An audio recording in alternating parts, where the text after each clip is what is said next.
வணக்கம். செல்வகுமாரின் நீண்டகால வானிலை ஆய்வறிக்கை.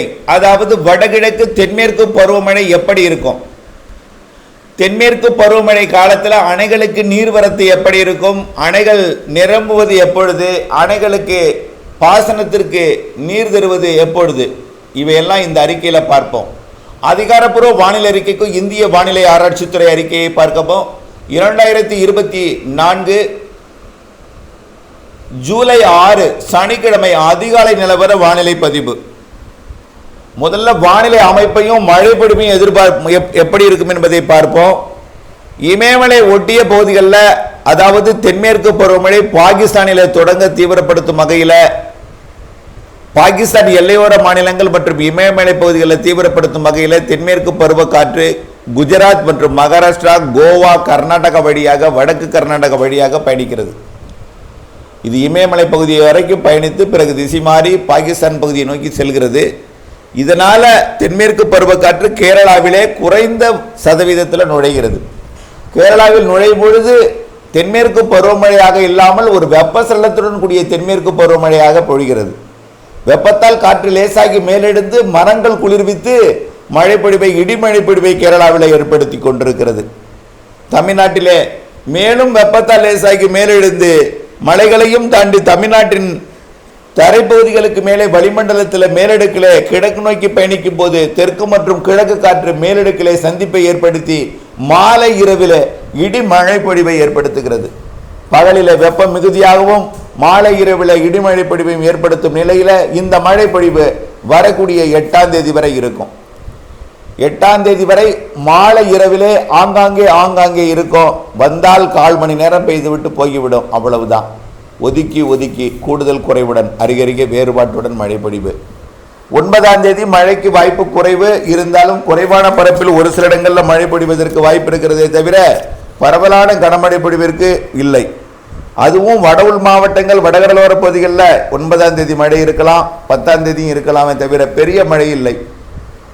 அடுத்தபடியாக பார்த்தீங்கன்னா 8ஆம் தேதி 9ஆம் தேதி 10ஆம் தேதி கொஞ்சம் தீவிரம் குறைந்திருக்கும் நிலையில், 11ஆம் தேதியும் தீவிரம் குறைந்திருக்கும் நிலையில், அதாவது 9, 10, 11 3 நாளும் மழை பொழிவு தீவிரம் குறைந்து ஒரு சில இடங்களில் மட்டும் குறைந்த நேரம் குறைவான மழை பொழிவை பொழிந்து விட்டு போகிற நிலையில் தென்மேற்கு பருவமழை தீவிரப்படுத்தக்கூடிய வளிமண்டல சுழற்சி முதல்ல வெப்பசலன மழை பொழிவை கொடுக்க தொடங்கும். அதாவது 12ஆம் தேதி வங்கக்கடலுக்கு மேலே வளிமண்டலத்தில் காற்று சுழற்சி உருவாகி தென்மேற்கு பருவக்காற்றை கொஞ்சம் தமிழ்நாட்டிலிருந்து மெல்ல படிப்படியாக ஈர்த்து அது கொஞ்சமாக அதிகரிக்க செய்யும். இதன் காரணமாக முதலிலே 12ஆம் தேதி மீண்டும் வெப்பச்சலன இடிமழை பொழிவு தொடங்கும். அதாவது 9, 10, 11 தேதிகளிலே பெரும்பாலான காற்று குஜராத் பகுதியை நோக்கி திரும்பி இருக்கும் என்பதனால தமிழ்நாட்டிலே அந்த வெப்பச்சலன இடிமழை பொழிவு குறையும். ஆனால் புதிய வளிமண்டல சுழற்சி 12ஆம் தேதி உருவாகும் பொழுது தென்மேற்கு பருவக்காற்று நுழைந்து மீண்டும் வெப்பச்சலன இடிமழை பொழிவை ஏற்படுத்தும். வங்கக்கடல் வளிமண்டலத்தில் நீடித்துக் கொண்டிருக்கூடிய அந்த உருவாக போகிற அந்த காற்று சுழற்சி மெல்ல கீழிறங்கி வந்து வரக்கூடிய 15ஆம் தேதி வாக்கில் கடலோடு இணைந்த காற்றழுத்த தாழ்வுநிலையாக ஒடிசா கடலோரம் நிலை பெறும் என்று எதிர்பார்க்கப்படுகிறது.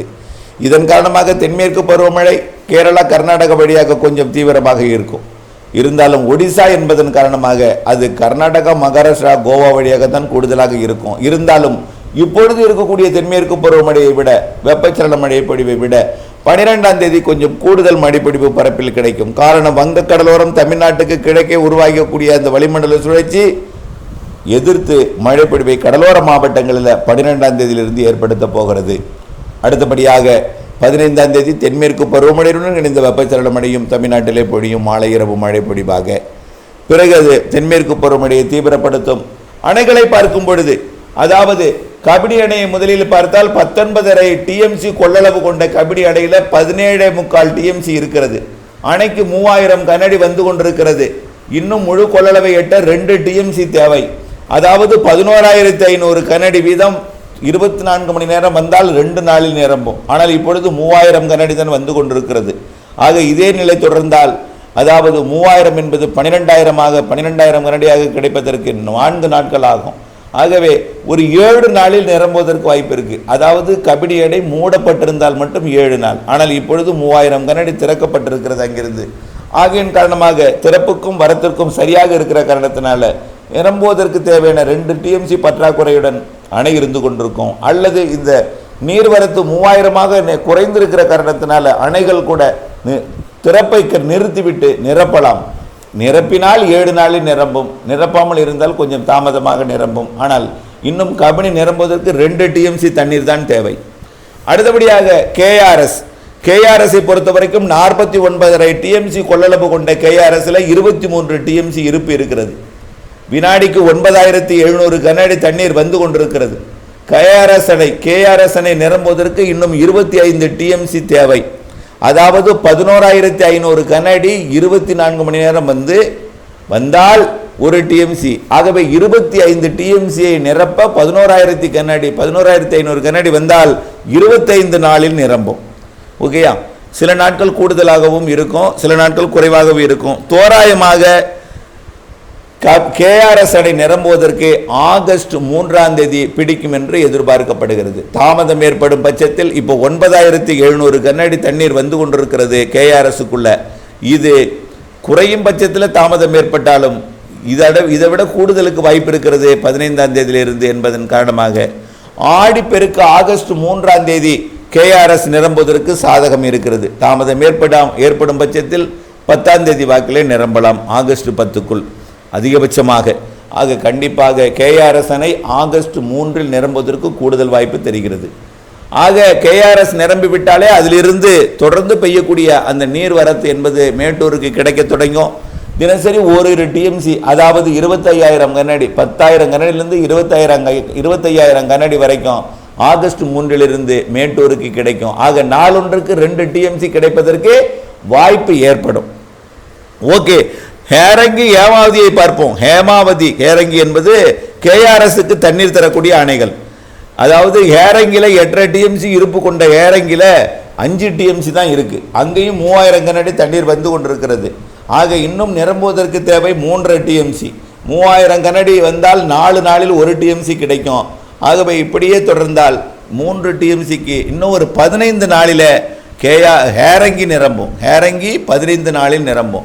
தாமதம் ஏற்படும் பட்சத்தில் ஆகஸ்ட் 3 ஆடிப்பெருக்குக்குள் ஹேரங்கி நிரம்பும்.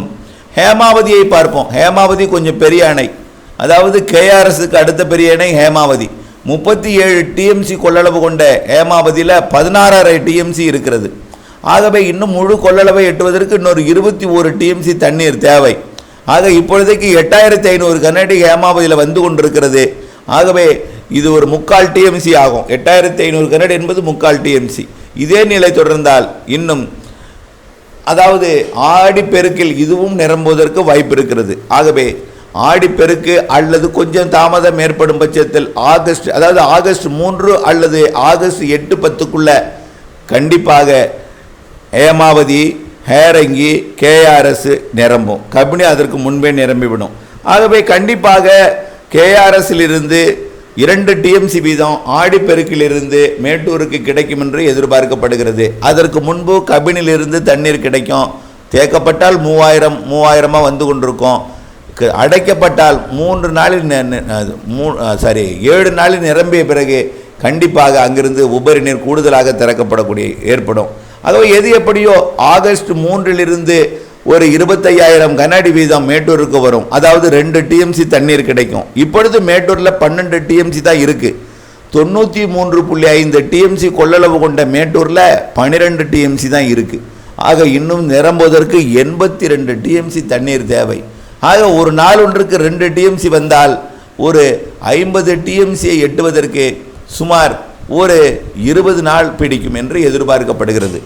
ஆகவே ஆகஸ்ட் 3இலிருந்து அடுத்த 20வது நாள் மேட்டூருக்கு திறப்பதற்கு சாதக சூழல் நீர் இருப்பாகிய 50 டிஎம்சியை ஆகஸ்ட் இறுதிக்குள், ஆகஸ்ட் 20-25 தேதிக்குள்ள எட்டும் என்று எதிர்பார்க்கப்படுகிறது. இருந்தாலும் அது தொடர்ந்து ஏறுமுகத்துக்கு போய்கொண்டிருக்கும். முழு கொள்ளளவை 93 டிஎம்சியை எட்டுவதற்கு செப்டம்பர் ஆகும் என்று எதிர்பார்க்கப்படுகிறது.